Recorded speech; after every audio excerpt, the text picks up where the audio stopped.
amigos? Muy buenas tardes y bienvenidos una vez más, como siempre, los miércoles, los viernes de este cierre de año 2019 con entrevistas y conferencias en el marco de los concursos para Coach del Año y Coach Revelación del Año. El día de hoy con Ana Fortea, que nos estará trayendo un tema increíble acerca de neurociencias. Ahí la tienen y en un momentito se las estaré presentando. Como siempre, los invitamos a que nos visiten aidcp.com. Ahí van a encontrar nuestras redes sociales, van a encontrar nuestra revista digital para que se unan y para que permanentemente pues, reciban de primera mano la información sobre nuestros cursos, sobre nuestras entrevistas, conferencias, artículos. Si eres coach, para que tengas información sobre cómo hacerte miembro de la asociación. Y de nuevo, pues para que nos visiten en las redes sociales. Gracias por acompañarnos el día de hoy. Recuerden las personas que están en vivo, que a mano derecha de su pantalla van a encontrar una opción para escribir sus preguntas y comentarios a través del chat. El día de hoy tenemos esta entrevista con Ana Fortea y la dinámica pues va en esa dirección, ¿no? Que ustedes puedan ir participando en la medida en que vamos conversando. Y cuando ya el video esté subido en nuestro canal de YouTube, te invitamos a que le des un like y a que también te suscribas a nuestro canal. Visítanos en Facebook, danos un like y mantente informado. Si eres coach, de nuevo, te invitamos en el menú superior de nuestra página web idcp.com. Encuentras el enlace que dice Únete y ahí vas a encontrar nuestro PDF informativo y vas a encontrar pues todas las opciones de nuestros niveles de membresía. Ana Fortea es experta en neurocoaching, es miembro de la Asociación Internacional de Coaches Profesionales. Ana también es presidente de INA, la International Neurocoaching Association. Tiene su propio programa de formación para coaches, para neurocoaches. Y el día de hoy la tenemos con esta temática que se llama neurocoaching para la familia. Bienvenida, Ana, ¿cómo estás? Muy bien, muchas gracias. Como siempre, feliz de estar en AIDCP. Encantados de tenerte, de que nos acompañes el día de hoy. Y vamos entonces inmediatamente a entrar en temática, Ana. Primero, me encantaría preguntarte, por favor, ¿por qué se habla de neurociencias en plural y no solo de neurociencia como una sola? Pues esto es como cuando hablamos de las Américas. Y mucha gente corrige, ¿no? Sobre todo, antiguamente se decía mucho más las Américas y actualmente se dice mucho más América, ¿no? Correcto, ¿Qué sí. pasa con las Américas y con América? Pues que se considera que es un todo que es formado por pequeños países, ¿no? Que todos son América. Y cuando hablamos de neurociencias nos pasa igual. El cerebro es un gran desconocido hasta hace prácticamente unos 60 años. Entonces, cuando se empieza a estudiar sobre el cerebro, lo que nos pasa es que empiezan a salir estudios desde diferentes ramas totalmente distintas, desde la biología, desde la medicina, desde la psicología. Y si juntas todas esas ciencias, al final vas a encontrar lo que hoy llamamos como neurociencia y que también nos está pasando lo mismo, ¿no? Al principio le llamábamos neurociencias en plural y si nos fijamos todos los estudios más recientes, cuando vemos los estudios más recientes de estos 2 últimos años aproximadamente, ya se habla en singular de neurociencia. Entonces, por eso a mí me gusta hacer la comparativa entre las Américas y América y neurociencias y neurociencia. Es como que conforme más nos vamos evolucionando, más nos vamos uniendo. Estupendo, estupendo, Ana, gracias. Muy importante tener esa aclaración. Cuéntanos un poco entonces qué es lo que hacen las neurociencias. Como dices, hace 60 años aproximadamente que se viene pues descubriendo ese maravilloso mundo que tenemos aquí adentro. Cuéntanos un poco a qué se refiere la neurociencia, qué es lo que estudia y en qué nos ayuda a todos en general. La neurociencia, así a grosso modo, es la ciencia que estudia el cerebro. Entonces, en este caso, y lo que, por ejemplo, nosotros trabajamos a nivel coaching, lo que vosotros trabajáis, lo que yo trabajo, es la neurociencia del comportamiento humano. ¿Por qué? Porque cuando hablamos de neurociencia en general, podemos hablar de por qué me duele una rodilla o Ok, cuál es el componente químico que hace que yo sienta dolor en el codo o se me quite el dolor del codo, o puede ser cualquier otra cosa médica. Nosotros nos referimos a la neurociencia del comportamiento humano, que es la que realmente nos va a ayudar a evolucionar en lo que hemos hablado en otras ocasiones, que yo le llamo alto rendimiento humano, ¿no? Que es el evolucionar a nuestro máximo potencial como seres humanos, ¿no? Para conseguir nuestros objetivos, que al fin y al cabo es para lo que acudimos al coaching o al neurocoaching, ¿no? Yo tengo un objetivo y te digo, Martín, quiero cumplir este objetivo y tú me acompañas. Pues cuando utilizamos las neurociencias del comportamiento humano, es para conseguir, para ayudar a la persona que tenemos delante a conseguir ese objetivo que se ha planteado en cuanto a su comportamiento humano, porque al fin y al cabo no es un objetivo médico, porque eso ya lo tratan otros Claro, profesionales. claro, Y esto estupendo. básicamente es los estudios de los que bebemos, ¿no? De los que hablan de comportamiento humano. Estupendo, Ana. Y mientras hablabas, estaba recordando cuando me di cuenta que las emociones no se generaban en el corazón como había creído toda la vida, sino en este componente cerebral que se llama la amígdala. Y eso, de hecho, el comprender eso le puede cambiar a una persona la percepción y por lo tanto su accionar. Entonces se le puede hacer mucho más fácil, pues como tú lo decías ahora, mejorar su comportamiento humano, alcanzar objetivos, etcétera. Y entonces la temática que nos traes hoy, Ana, es coaching, neurocoaching para la familia. Cuéntanos un poco entonces cómo se aplican las neurociencias al proceso de coaching y luego al proceso de coaching para la familia o para adolescentes. Pues precisamente tú lo has dicho súper bien, cuando nos damos cuenta de que la emoción no surge del corazón, sino que surge de aquí arriba, que es la herramienta más poderosa que tenemos, que a veces buscamos la mayoría de veces buscamos fuera, cuando no tenemos el conocimiento, la tenemos aquí dentro. Y casi todas las cuestiones que vienen a solucionar las familias son cuestiones emocionales. Ujú. Entonces, o parten de una cuestión emocional que quizás en ese momento no lo entienden como una cuestión emocional, pero se dan cuenta conforme avanza el proceso que son cuestiones emocionales. En el momento tú ayudas a una persona a gestionar una emoción porque comprende cómo se genera, comprende cuál es el disparador, comprende cómo reacciona cada uno de ellos, de los miembros de la familia, de manera distinta ante un mismo estímulo. Y cuando ayudas a una persona, en este caso hablo de una persona, no de una familia, cuando tú ayudas a una persona a comprender su emoción, a saber cuál es la emoción, cómo gestionar esa emoción, es mucho más fácil que pueda resolver una cuestión que le está incomodando. Claro, claro, va a ser mucho más fácil que sepa manejar su vehículo a que Exacto. no lo sepa hacer, ¿no? Y a que simplemente pues pretendamos que lo pueda hacer por su propia cuenta. Bien, Ana, cuéntanos un poco cómo va el proceso de neurocoaching para la familia. ¿Te refieres a trabajar con un grupo específico de la familia, con la familia completa?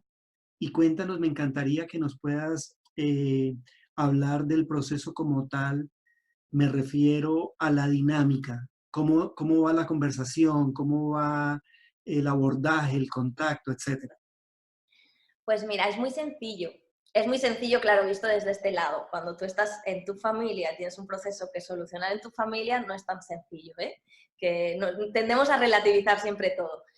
Pero es bastante sencillo. Normalmente, cuando tenemos un proceso de familia, suele venir un papá o una mamá muy preocupado, a veces algún tío o alguien muy cercano de la familia, muy preocupado por un chico o por una chica, ya sea niño, ya sea adolescente. Normalmente entre la preadolescencia y la adolescencia. Y vienen preocupados porque el niño tiene este comportamiento, porque el chico no está asimilando esto que le ha ocurrido. Y a mí, personalmente, por eso me gusta llamarle neurocoaching para la familia, personalmente me gusta mucho comprender dónde se está cocinando este caldo, ¿no? Me gusta saber dónde está educado ese niño, cómo ha sido educado ese niño. Entonces, cuando viene una mamá o un papá, que son normalmente los que vienen, te cuentan su historia. Y luego cuando viene el chico o la chica, te cuenta la suya también. Y que los adultos, discúlpame, creemos normalmente que el del problema es el menor o el adolescente, Siempre, ¿no? siempre. Nadie, hasta el momento, no ha venido ningún padre, ninguna madre a decirme, yo tengo un problema. Siempre vienen a decir, mi hijo no gestiona bien esto, mi hijo no lleva bien que le pongan normas, mi hijo no lleva bien la disciplina, mi hijo no lleva bien lo que sea, ¿no? Es mi hijo, mi hija, el que no está gestionando bien su proceso emocional. Ujú. Sin embargo, cuando a mí lo que me gusta es entrevistarme con los papás, normalmente primero me entrevisto con la persona que me dice, te traigo al chico, a ver qué haces con él, que Ujú. eso es lo que nos suelen hacer, ¿no? Traigo a mi hijo, mi hija, apáñate tú, habla con él porque con él, yo no puedo. Normalmente es un yo no puedo.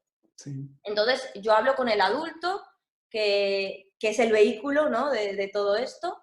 Luego hablo con el chico, con la chica, y normalmente lo que hago es que cuando el adolescente o el chico o el niño me cuenta su versión de la historia o por qué está sucediendo las cosas o cómo está viendo él las cosas o la situación, yo siempre lo que solemos hacer con niños menores es avisar a los papás o darles un informe a los papás solamente si tenemos un problema. Porque Correcto. si le damos la confidencialidad al chico, al menor, vamos a encontrar que se abre mucho más. Sin Correcto. embargo, yo les pido permiso para que ellos puedan hablar con sus padres en mi presencia Ujú. y que puedan, y esto se va ampliando. A mí me gusta primero con el adulto que me trae al menor, luego con el menor, luego si puedo hablar con el papá y la mamá, o las mamás o los papás, en función de cómo sea la familia, perfecto. Y de ahí se puede incorporar a los hermanos. Si tienen hermanos o si tienen un primo o alguien que está en el núcleo familiar todos los días con él o con ella, que también es clave para esta relación familiar, me gusta juntarlos a todos. ¿Es fácil Porque hacerlo? Disculpa, ¿es fácil hacerlo? Que depende todos de las tengan la... familias. Ujú. Hay familias que enseguida entran. Hay Sí, familias que, por ejemplo, por eso he dicho, si se puede juntar a los dos progenitores, al papá, a la mamá, las mamás o los papás, porque hay familias donde uno de los adultos está muy por la labor y el otro no.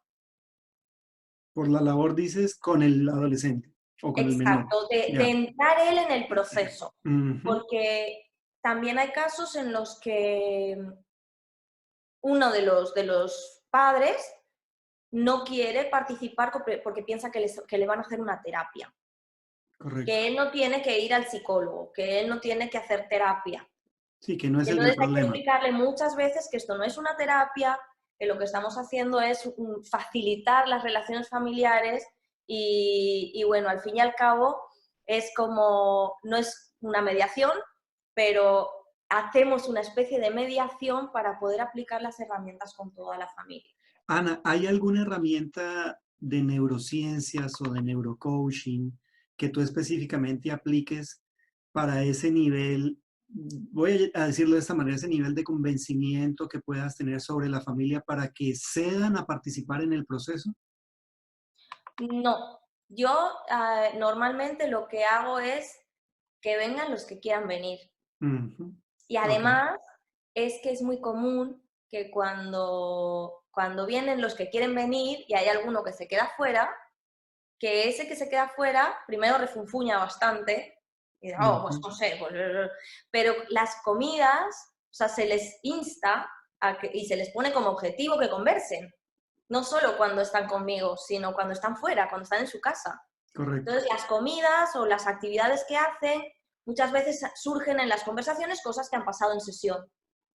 Y correcto. esa persona, al sentirse fuera, al final él mismo pide ser integrado en el proceso. Decide entrar, qué Entonces bien. es muy sencillo.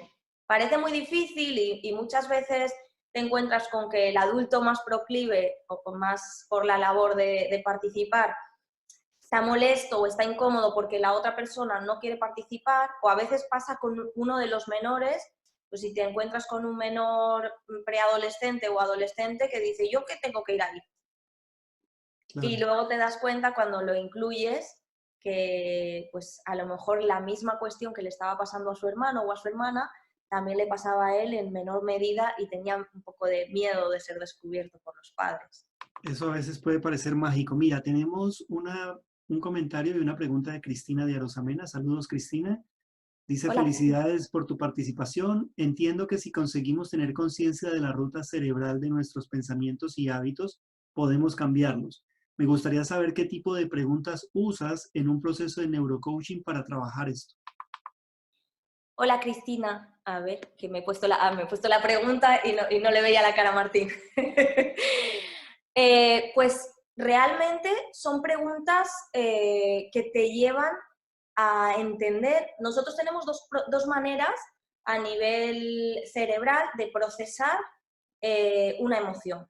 Las personas adultas, o sea, un cerebro perfectamente formado. En este caso, los adolescentes van por otro lado. Pero nosotros, los adultos, tenemos dos maneras de gestionar la emoción. Una es acción-reacción, que es cuando una emoción es muy fuerte y de repente pues abres la puerta de tu casa, te encuentras un ladrón y corres. Eso es acción-reacción. Y Ok. la otra es cuando hacemos un procesamiento de la información y entonces es lo mismo, tenemos una acción, pero entre medias hay un procesamiento y después tenemos una reacción. El tipo de preguntas siempre van a ir encaminados hacia ese procesamiento.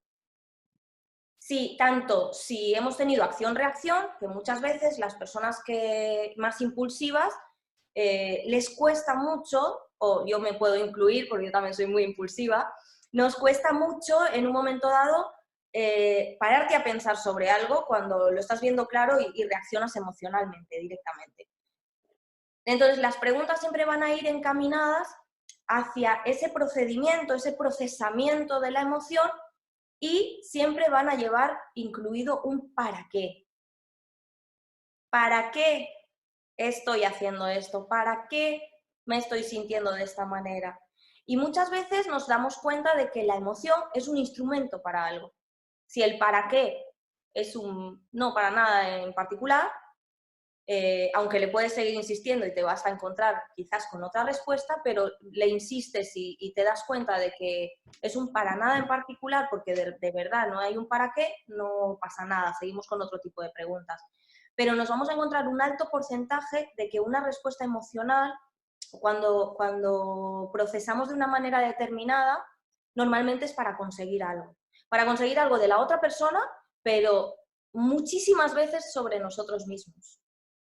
Muy bien, Ana. ¿Se definen objetivos de manera específica en el proceso de neurocoaching o se dejan implícitos de acuerdo a lo que va surgiendo en el mismo proceso? Perdón, es que estaba leyendo a la vez la pregunta de Cristina. Repite, repite. Ah, bueno, sí, ya seguimos leyendo la de Cristina para no dejar mucho lo que mencioné.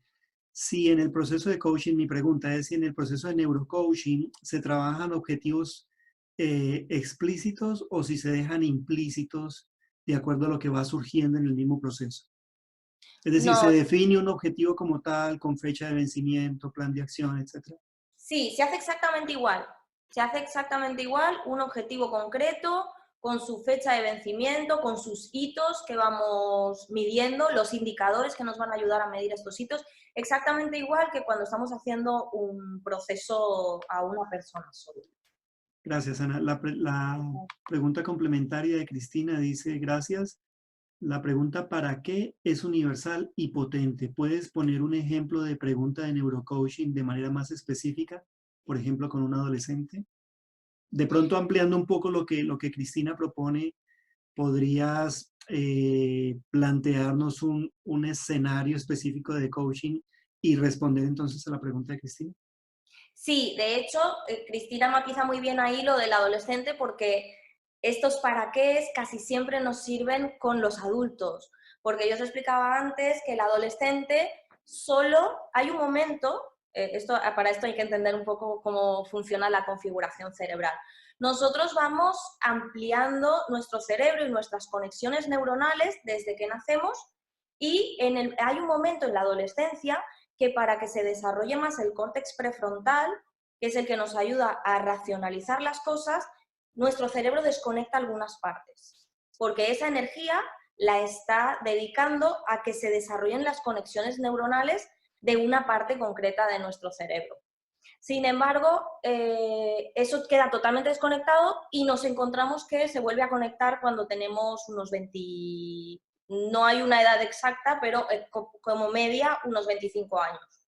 Entonces, ahí esas preguntas sobre el procesamiento son más difíciles de contestar para el adolescente. Y muchas veces como coach o como neurocoach, no entendemos que el adolescente no pueda razonar eso. Y además dices, si cuando tenía 10 años lo razonaba, ¿por qué ahora con 15 no lo razona? Porque su Sí. cerebro no puede, porque ha desconectado esa parte del cerebro. Entonces está muy bien que Cristina haya planteado lo de con un adolescente, porque con un adolescente es totalmente diferente y con un adolescente probablemente el para qué no nos vaya a servir. El para qué nos vaya a servir con sus hermanos más pequeños o con sus familiares más mayores. Pero con el adolescente simplemente le vamos a llevar a él mismo. El adolescente le va a costar más ser empático con el resto de la familia, aunque al final lo va a conseguir, al final lo va a acabar haciendo, ¿no? Pero en principio para captarlo y para que ayudarlo a gestionar sus emociones, lo que le hacemos ver es cómo se siente él. Y en ese caso, Ana, entonces, ¿qué tipo de preguntas o cuáles preguntas, si nos puedes dar un ejemplo, podrían ser las mejores? Aquí es muy fácil. Vamos a ver cómo me siento, vamos a nombrar la emoción. ¿Cómo te sientes? Mm, Mal, te va a decir. O bien. ¿Cómo se llama la emoción? Pues si me siento bien, se llama alegría. Ok, ¿y dónde la sientes? Pues la siento en el pecho. Ahí le estás ayudando de manera inconsciente a procesar esa emoción. y a Estamos conectarse haciéndola con él mismo, ¿no? posteriori, porque la acción-reacción funciona así. Y ese disparador no lo podemos parar. Pero sí que le estamos ayudando a posteriori a hacer ese procesamiento y esa gestión. Y luego le vamos a decir cómo se siente al respecto de esa emoción que ha sentido. Y muchas veces nos encontramos que sienten vergüenza, que se sienten mal. Y ahí estamos despertando la empatía. ¿Por qué te sientes mal, no? O sea, ¿cuál es el motivo que te hace sentirte mal? Pues que he fallado a mis padres, que no lo hice bien con mi hermano. Y ahí, poquito a poco, vamos arando ese campo que está por arar y así conseguimos, por eso antes os decía que la media en neurociencia está en los 25 años para reconectar esa parte del cerebro, pero si nosotros los trabajamos en la adolescencia y los vamos guiando con esas preguntas, y esas preguntas no solamente son para el neurocoach, esas preguntas son para que los papás se las queden y los Eso papás ayuden al adolescente en un momento de bloqueo, también con esas preguntas sin enfado, sacándose ellos la carga emocional, porque ellos sí que pueden hacerlo, sin enfado puedan ayudar al adolescente simplemente con eso, ¿no? ¿Cuál es la emoción? ¿Dónde sientes la emoción? ¿En qué intensidad sientes la emoción? ¿Y cómo te hace sentir esa emoción? Y estupendo. ahí es donde muchas veces ellos hacen el clic. Qué bien, Ana. Mira, tenemos una pregunta más de Silvia Bravo. Dice, mi pregunta es, ¿cómo se podría trabajar en el campo educativo en un aula? ¿Desde qué edad lo verías factible? Bueno, son tres preguntas. ¿Desde qué edad lo verías factible? ¿Y sería posible trabajarlo en el grupo de clase? Sí, sí, de hecho, bueno, tuvimos una entrevista muy buena acerca de coaching educativo, pero además, y ahí yo hice mis preguntillas, pero además es que en el aula es muy sencillo porque son todos iguales. La cuestión de la familia es que a veces con la jerarquía de los padres, los Mm, hermanos mayores, en el aula es mucho más sencillo. Simplemente con que ellos puedan nombrar una emoción de cómo se sienten cuando entran en clase. La otra pregunta era, La primera, cómo se puede trabajar en el aula. La segunda es, ¿desde qué edad lo veo factible? A partir de los 6 años se puede trabajar muy bien neurocoaching, aunque hay casos en los que niños de 3 añitos ya están respondiendo muy bien, pero las recomendaciones a partir de los 6 años. ¿Y sería posible trabajarlo en el grupo de clases? Sí. De hecho, ya hay colegios donde los niños cuando llegan a clase ya cuentan cuál es la emoción que sienten y se la cuentan a sus compañeros y hasta incluso hay, bueno, yo vi hace poquito un vídeo súper tierno en el que llegaban los niños y había una niña que se sentía triste y se levantaban todos los niños de la clase a darle un abrazo, ¿no? Y eso es trabajar desde la neurociencia y desde el neurocoaching dentro del aula las emociones del niño. Estupendo. Ana, tengo una pregunta por privado de Hugo Alberto Zavala. Dice lo que plantea respecto del neurocoaching. ¿Cuál es la diferencia con la psicología? La diferencia es que nosotros no tratamos ningún tipo de patología. La psicología es, un psicólogo está habilitado para tratar patologías. Entonces, en el momento que un neurocoach se encuentra con una patología, con algo más allá de lo que es un comportamiento familiar, que es lo que estamos hablando en este caso, ya nos apartamos y dejamos paso al psicólogo, porque es el psicólogo el que tiene que hacer esa terapia, no nosotros. Gracias, Ana. Y Cristina pregunta, ¿crees que cualquier persona puede ser neurocoach? Yo creo que hace falta valores.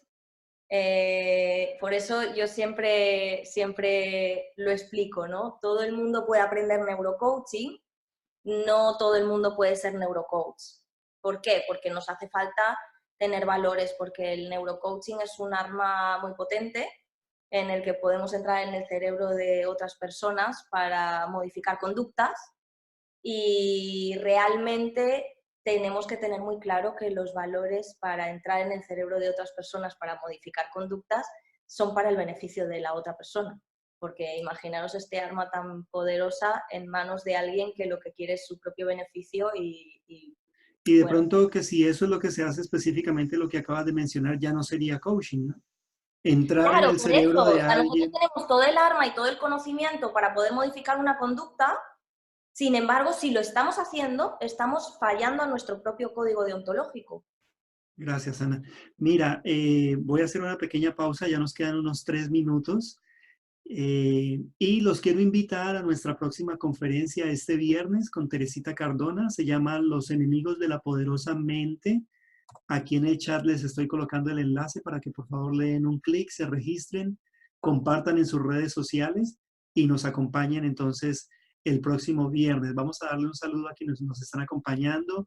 Ana Mederos, Anali Peri, Carmen Febrero, Crina Budulán, Cristina de Rosamena, Cristina del Campo, Cristina Rivera. Wow, estamos hoy con Gracias, bastantes Cristina, de Cristinas. nuevo. Dani Armengot, Elena Cantero, Gabriela Sánchez, Hugo Alberto Zavala, María José Jorquera, Rosa Cladera, Silvia Bravo y Teresita Cardona. Muchas gracias a todos por acompañarnos.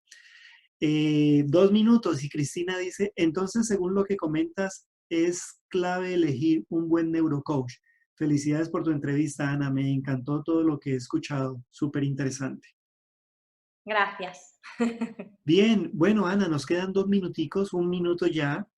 Me encantaría que cerremos, que aprovechemos estos 60 segundos que nos quedan, tampoco tan así, ¿ah? Tómate Ya, ya, 75 ya, si estoy deseas, poniendo nerviosa. Los 60 segundos para hay. para que nada, nos cuentes un poco, nos des tips, que desde el neurocoaching, ¿cuáles serían tus recomendaciones para las personas que viendo esta entrevista piensan que en su familia hay algo que se podría trabajar o que son valientes y dicen, voy a buscar un neurocoach para decirle, aquí estoy para trabajar porque no puedo con mi hijo, algo así. Pues esto es, a lo mejor es demasiada información, pero además de todo esto, si tenéis alguna cuestión familiar, el neurocoaching, la neurociencia, la biología, ha demostrado que tenemos una herencia celular, que heredamos, y esto nos suena a todos mucho, ¿no? Tiene la misma peca aquí que tenía su abuela, tiene el ojo rasgado como tenía su padre.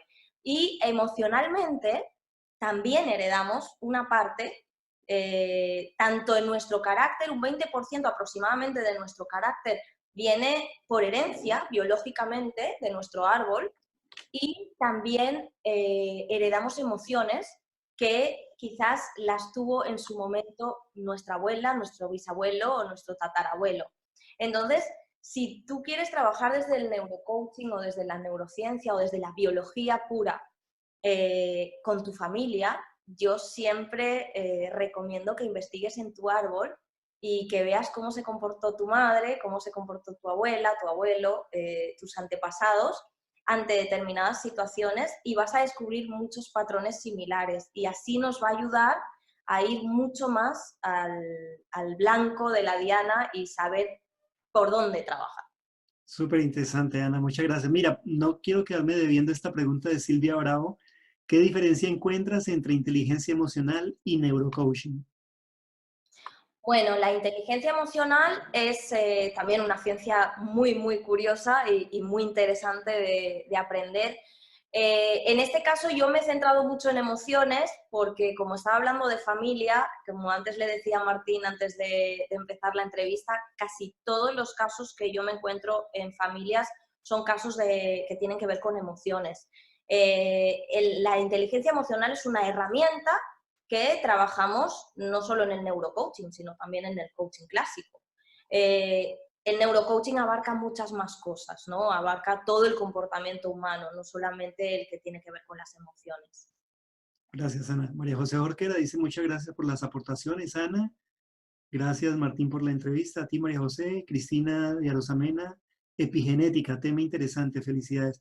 Bueno, y ya luego, ya en el 2020, Ana, no te nos escapas para que hablemos o para que nos cuentes desde tu perspectiva las diferencias entre PNL y neurocoaching o neurociencias, o si no hay diferencias, ¿qué las complementa? Como nos damos cuenta, pues esta es una temática demasiado, demasiado amplia, pero específicamente para el tema de la familia, creo que hicimos un gran avance el día de hoy. Fue estupendo todos los ejemplos que nos pudiste compartir. Gracias a todos ustedes por la participación, por las preguntas. Y entonces, bueno, de nuevo invitarlos a que nos visiten en aidcp.com. Recuerden un like en Facebook, en nuestro canal de YouTube, y los esperamos el viernes con Teresita Cardona. Ana, de nuevo, muchísimas gracias. Hasta la próxima. Gracias a vosotros. Chao, chao. Chao.